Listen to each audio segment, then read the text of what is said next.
nangangarap kang sasakyan, tara dito na sa 8 Gig Pep Talk. Sigurado walang kaba, quality second hand, parang bago sa tingin. Sa bawat ride mo kami nasa likod din. Di kailangan ng bago, basta maayos, maingat. Kasama mo kami sa bawat hakbang, mapakalsada o trip sa malayo. Dito sigurado wala kang talo. Sa 8 Gig Pep Talk, ang ride may safe at ganda.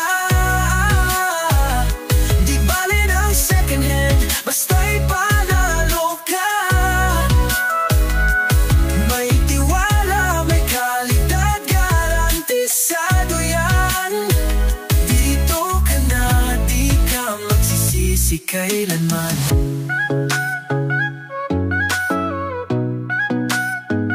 Buy and sell, mabilis, walang hassle sa'yo. Magtiwala lang kami na ang bahala rito.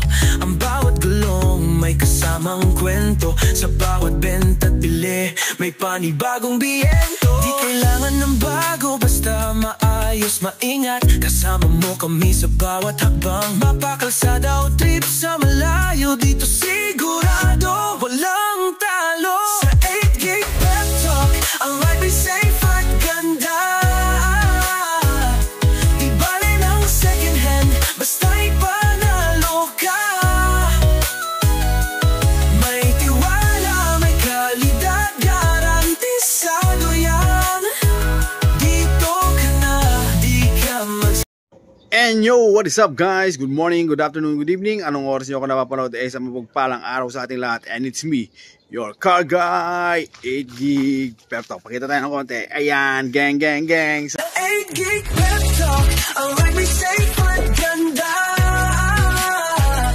Di bale ng second hand, basta'y panalo ka. So ayun, eto nakita nyo na itong sasakyan natin to. So nakita nyo, pinicture ko na. Pero yung andar, yung ano, gaya na sinabi ko, pinangako ko, napapakita natin yung mga sasakyan umaandar para makita nyo kung meron man, kung sakasakali na may mai-repair na kayo.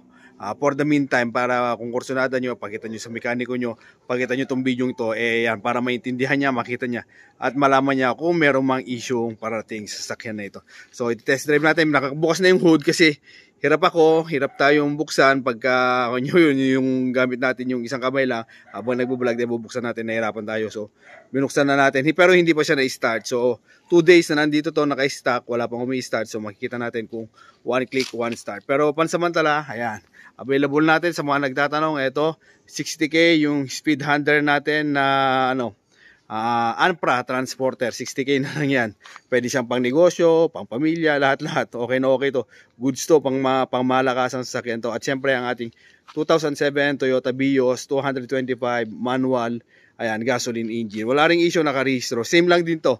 Wala rin siyang issue. Ang price nito 215, very much negotiable. Toyota Revo 2004 model, BX200, gasoline and automatic transmission. So tara, huwag na natin patagalin. Tingnan na natin, check na natin yung engine kung kakasa nga ba. So ayun, ang maganda nito yung gulong niya. Gaya ng sinabi ko, modelo bagong-bago yung yung gulong niya. Hanapin lang natin yung manufactured date niya. Ayan, 11/23.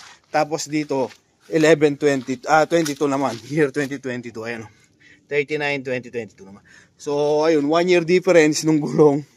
Pero still 2022 na binili, and then 2023. So ayan, goods pa yung mga gulong, mga kapal. Tapos kagandahan dito, ayun, newly changed oil siya. Pakipakita natin. Ayan, newly changed oil po. Makita nyo, ayan. Malinis na malinis pa, bagong change oil. Tapos ayan, patunayan natin malamig na hindi pa natin nagalaw. Ayan, ano natin yung kamay natin. Ayan, ayan. Kung mainit na yan, ayan, makikita nyo. Kung mainit na yan, sigurado 101% na mapapasok ako. So ayan yung makina. Ayan, kung mainit na po to, yun nga, gaya na sinabi ko, mapapasok ako. So tanggalin muna natin to, tabi muna natin. Ayan, keyless entry na rin siya. Ang ganda ng susi niya, kasama na yan. Ayan. So pag pinindot, unlock. Ayun, nakita nyo. Pag ilalock, ayun, nag-lock siya, unlock. So ayun, tara, tingnan natin. Start po natin ngayon tong sakyan natin. Sana mag-start. Pero kampante naman tayo. Ayun yung gas niya. Tapos ang tinakbo niya 159,675. So ayun. Start natin. Check natin. Ayan. Pagka-start ko, umilaw yung engine, check engine, baterya, saka yung handbrake. So natin start. Ayan. As per the moment, one click, one start. So ayun, nag-alarm siya. Tapos tingnan natin, mamaya papakita ko to. Kung ano, meron ting back cam reverse. Ayun, umakit yan, ayun, gumagalaw yan, automatic yung ano. So inihintay niya, nagre-read yan. So inihintay niya. Pagka nag-read yan, bubukas yan. So ayun, tingnan natin. Ayan yung tunog niya. Ayan po siya. Overheat, wala po. Ayan. Maayos na maayos. Then try natin tingnan yung langis, talsik-usok. Wala pong talsik-usok, maayos na maayos. Ayan po siya. And then ayun, kanina nakababa, nakita nyo, nakataas na siya. So tingnan natin, sana mabuksan ko to. Minsan mahirap buksan to. Ayan, maayos po, nabubuksan po natin. Let's check kung may blow by. Ayan, wala pong kurwak yan, wala pong lumabas na usok. So goods na goods po siya. Ayan. Tapos tingnan natin sa likod yung usok, kung may usok.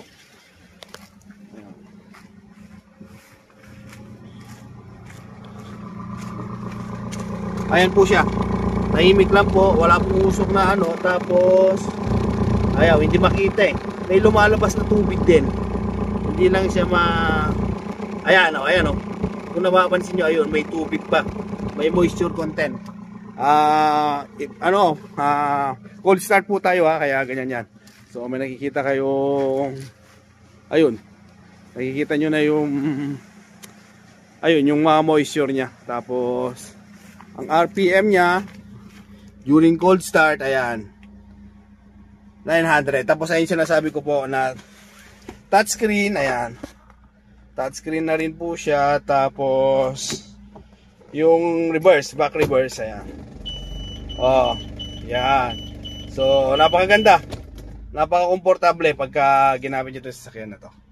Meron siyang back reverse, touchscreen, volume natin.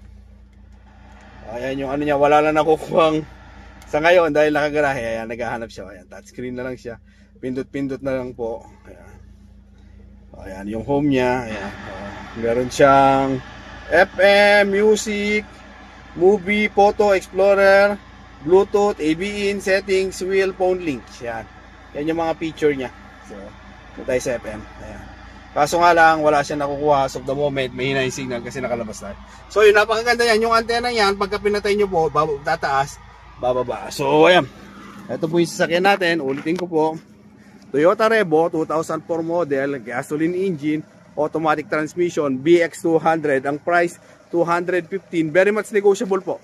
Kung pupuntahan nyo, madali naman po tayong kausap. At syempre, mapapasayo at mapapasin nyo ang sasakyan nito. So muli, ang inyong lingkod, 8Gig Pep Talk, nagpapaalala na pagkabibili ng second hand car, mas mainam na magdala ng mekaniko nang sa ganun naman, makasigurado kayo sa sasakyan binibili nyo. Ayan, para yung mga pagdududa nyo, yung mga agam-agam nyo, yung mekaniko po yung sasagot sa inyo. So, ayun. Ganito lang tayo mga Pep Talk. God bless everyone. Mabuhay ka hanggang gusto mo. See you on my next vlog. Bye-bye! May pangarap kang sasakyan, tara dito na sa 8Gig Pep Talk. Sigurado walang kaba, quality second hand, parang bago sa tingin. Sa bawat ride mo kami nasa likod din. Di kailangan ng bago, basta maayos, maingat. Kasama mo kami sa bawat hakbang, mapakalsada o trip.